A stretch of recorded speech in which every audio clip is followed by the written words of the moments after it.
what you and I do with people involves a high degree of sensory motor cueing, right? We're really trying to put people in their body, have them maintain a particular position as they do an exercise. Do you, and this is a leading question, I apologize, but do you think that there's a potential dark side to sensory motor cueing in that it might put people sort of too in their own bodies if kind of left unchecked, if most of their program is find your heels, tuck your hips, breathe this particular way, shift left?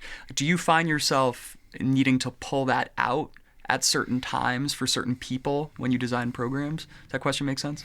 Yeah. I definitely think there's definitely a certain portion of people who can fall victim to that. Yeah. What are those people typically like?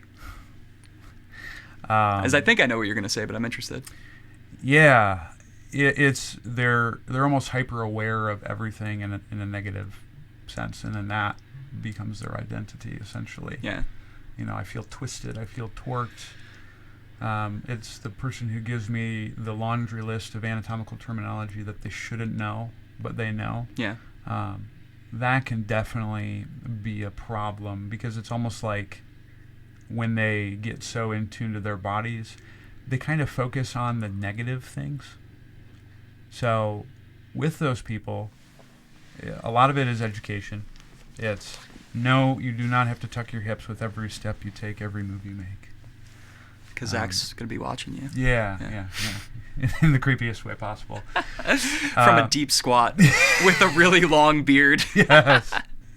Yeah, and then just like, no, you don't have to feel your heels all the time when you walk and stuff like that. And it's educating them that, look, we're just using this as a strategy to increase your movement repertoire.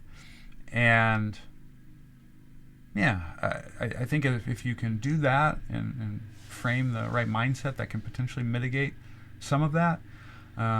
Or I think that could also be where, especially when you get to loaded activities, a focus more towards external cueing might be useful. Yeah.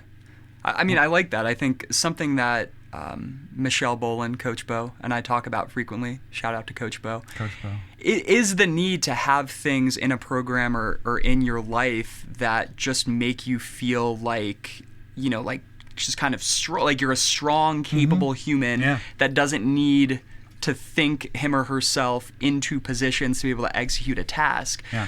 All of my practices have always been in CrossFit gyms.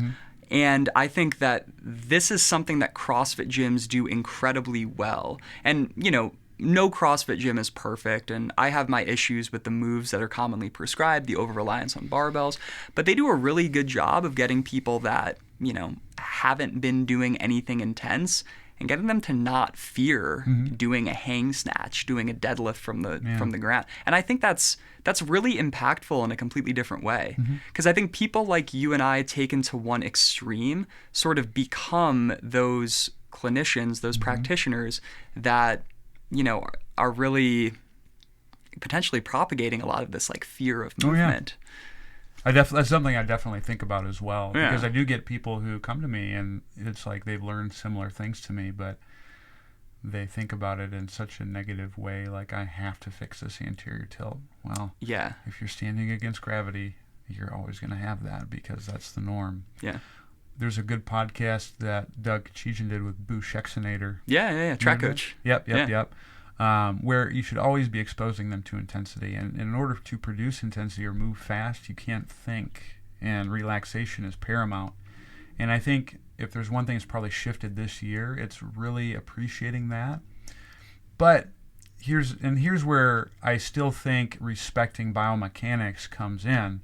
You have to make sure that you choose activities that are appropriate for that individual that they can execute without having the risk for potentially performing it in a negative manner. So that could be doing a seated box jump, which it's almost like the constraints of the activity get them into positions that they need to. Or I've been using a lot of fake throws lately. Okay. Like in order to do a fake throw really well. To load a cut? To load a cut or just to get them rotating pain-free or anything like that. Yeah. Because you have to relax enough and move fast, but then you also have to stop fast. So it kind of hits everything. Or just med ball throws. Like a lot of my, even though I talk a lot about biomechanics and stuff like that, if you look at how I actually program for someone, it has all of those other elements. And I keep the concepts the same, and I keep the progressions appropriate with what in movement options that they have available. But they're not always having to think. They might think about the setup, but then when they're executing the movement, I don't have them think about anything, because when you are thinking, you can't move fast. That's when you get beat. Yep. That's what I like. One of my favorite lifts of all time is a single arm dumbbell floor press. Nice. For that reason, because it's so like there's still enough range of motion to load. And you can let 98% of people that would ever walk into your training facility loose on that drill, and it's going to go A-okay. Yeah. And the single arm just forces some innate sense of, not having the weight rotate you off your back. Yeah. It's like the goblet squat's another one. It's like it's these things that people in our industry have been doing for a really long time because they're just so damn simple, and people can try hard, like you said, relax, not think. Yeah. Or like sleds. Yeah. Med balls. Yep. Carries. Those are all, if you have someone who is not exposed to much loading, that's a great way to produce intensity and not have to think. Or, man, I love machines. Yeah. Love them. I know. We know you do. Love them. In fact, one of my training is I'll load up the BFR cuffs and I'll go into my complex and just go ham on a leg press and all that. That's great.